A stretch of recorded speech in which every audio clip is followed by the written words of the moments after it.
You know, Frank Gehry once said something that really sticks with you. Architecture should speak of its time and place, but yearn for timelessness. But what happens when the language of your time is one you just refuse to speak? This isn't just a story about an architect who designed buildings. No, this is about a man who declared war on the very idea of what a building should be.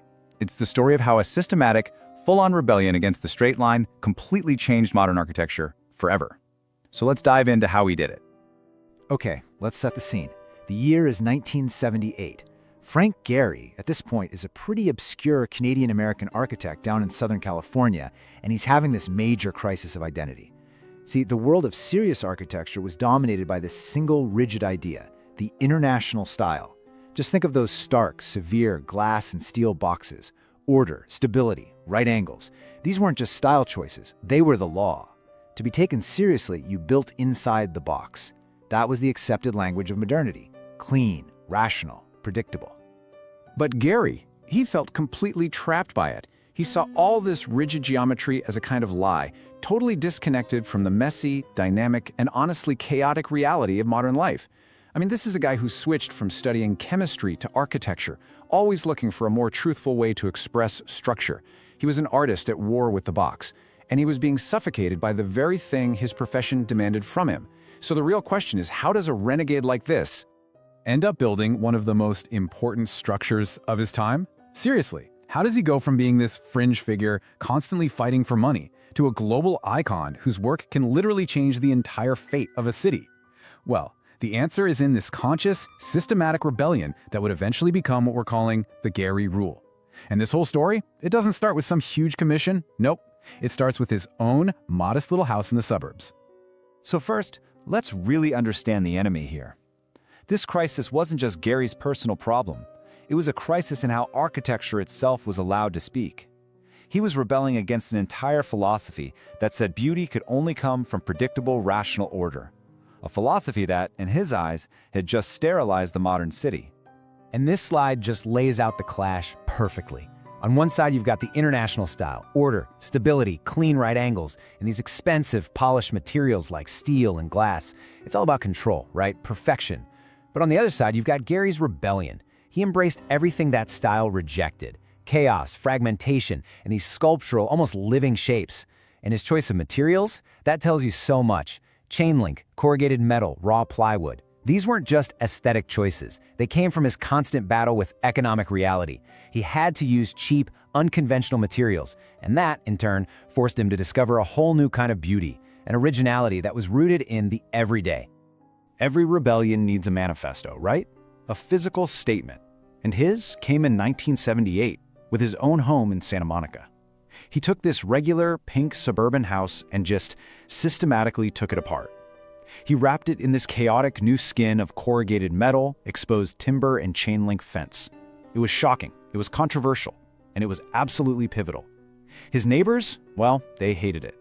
But he wasn't just renovating a house, he was physically blowing up the architectural box to prove a point. The only way to find truth is to embrace the chaos. This single act, this was the birth of his rule. So out of that one act of defiance, this whole philosophy starts to take shape, a belief system that would guide his entire career. And the core idea? It's simple, but incredibly profound. The most beautiful, the most honest expression isn't found in some imposed order. It's found in controlled chaos.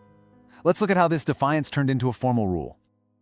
The first pillar of the Gehry Rule is the Deconstructed Dynamics Mandate. Basically, it's the idea that a building should never feel static. It should never feel settled. It has to look like it's in motion, or maybe in the process of falling apart, or even exploding. By creating this feeling of instability, these tumbling forms and fractured surfaces, the building forces you to engage with it. You can't just passively look at it. You have to grapple with it, walk around it, really experience it. For him, it reflected the turbulent, dynamic truth of the world we live in.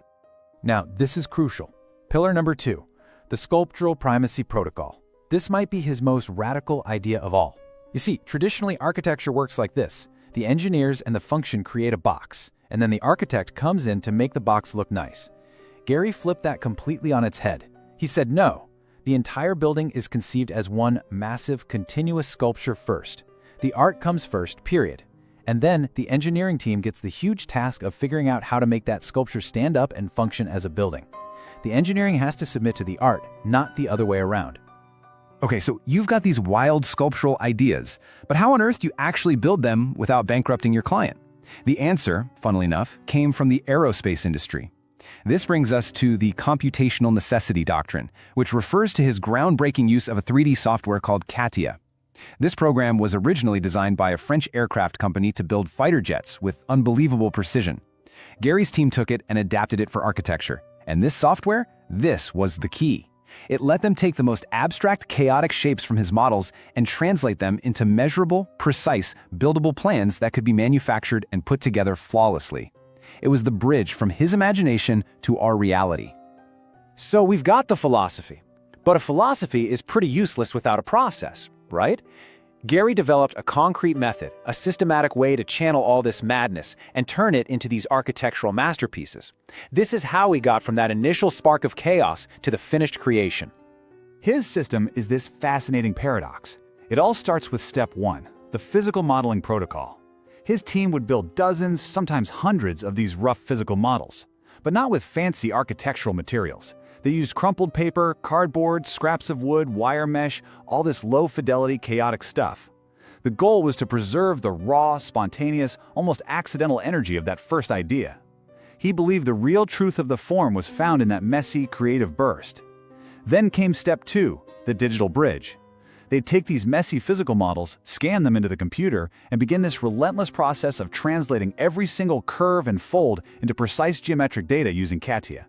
This is it. The marriage of raw, artistic chaos with absolute engineering perfection.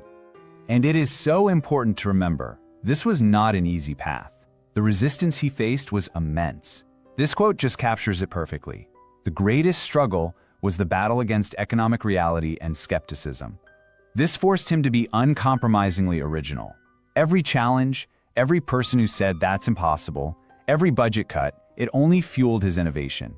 It pushed him to perfect this system, to prove that his vision wasn't just possible, it was necessary. And prove it he did. The ultimate proof of the Gehry Rule came in 1997 in a struggling industrial city in Spain's Basque Country called Bilbao. This is where his method didn't just create a building, it literally transformed a city, and in doing so, changed the world of architecture forever. With a Guggenheim Museum Bilbao, Gehry's legacy was set in stone, or rather, in shimmering titanium. That one building, with its curves that seemed to dance and defy gravity, took deconstructivism from some fringe academic idea and established it as a legitimate, powerful, high art style. He proved that buildings could be monumental sculptures that make you feel something deep, that they could be destinations all on their own.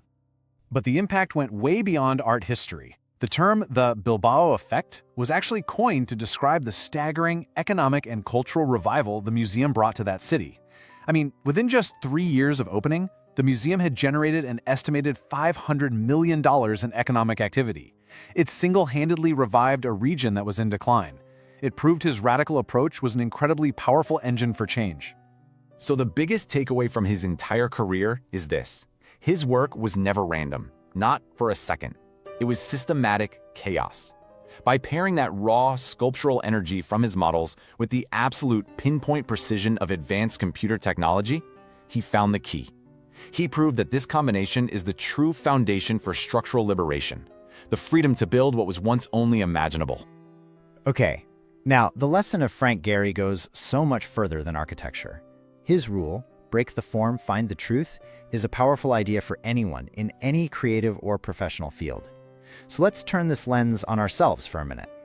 So what can we take away from all this? First, systematically identify the box in your own field. What are the rigid, unspoken rules and conventions that everyone just follows without question? And then, challenge them. Second, embrace purposeful asymmetry. Don't be afraid of ideas that seem unbalanced or fragmented at first. That's usually where the real innovation is hiding. And finally, use low-fidelity creation. Before you open up the complex software, before you write that formal proposal, just grab some paper, scribble, build a rough model. Do whatever it takes to preserve that raw, breakthrough energy of your initial thought. So I'll leave you with this one question. Think about your work, your art, your life. What is the invisible box that's constraining you? What is that rigid form that you need to completely shatter in order to find a deeper, more authentic truth? Frank Gehry built his entire empire on the profound truth that chaos, when it's harnessed, is the highest form of beauty. The Gehry Rule gave us a systematic blueprint to break the form, to find the truth through sculptural vision and technological mastery. His relentless pursuit of structural liberation reveals an immutable rule that really applies to all of us. Controlled chaos is the key to enduring cultural power.